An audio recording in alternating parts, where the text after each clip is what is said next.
Multiplication properties of exponents, there are three of them. There's a product of powers property, where if you have like bases, you add the exponents. You have the second property, power of a power property, where if you take an exponent or you take a power and you raise it to another power, you multiply. And then the third one is a product, power of a product. So therefore you have like a 2 times 3, right? And again, in this case, you're going to multiply. We'll do some examples of each type here. In the first one, you have y to the third times y squared times y to the fifth. So what you're going to do there is you're going to add the exponents. 3 plus 2, all right, plus 5 is equal to 10.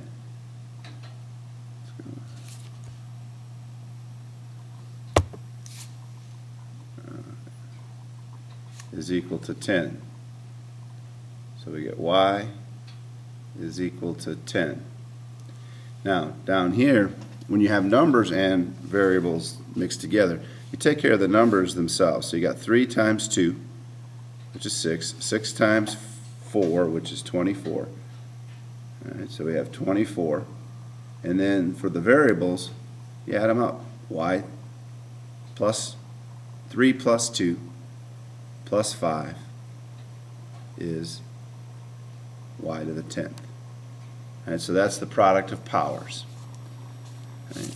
In the next examples, we'll look at the next property, a power of a power. In this case, you're going to multiply.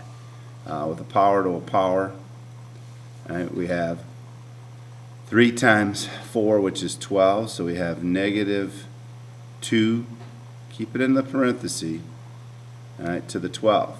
Now, because it's an even exponent, when it has a negative inside, it'll end up being a positive answer. So when you would actually do negative 2 times itself 12 times, you'd end up with a positive value. In the second example, again, the same principle. You write the a minus 2 in the parentheses. All right. 3 times 2 is 6, so we have a minus 2 to the 6th power. So that's a power to a power. Now in the next rule, we will put them together using what we call power of a product property. So you got to keep both of those first two rules in mind. In this case, you have to remember that on each one of these exponents here, there's a 1. There's a 1 there, there's a 1 there, and a 1 there that's not written. So in each one of these cases, it's 3 times 4, which will end up being 81, x to the 4th, y to the 4th. Oops, did my pen there. Y to the 4th. So again, your final answer here would be 81, x to the 4th, y to the 4th. And it's again product of the power of a product. Now in the second example, again, now we have a 3, and you can see we have a variety of exponents. We still have a 1 on this 2, so we get 2 to the 3rd. We get x to the 6th.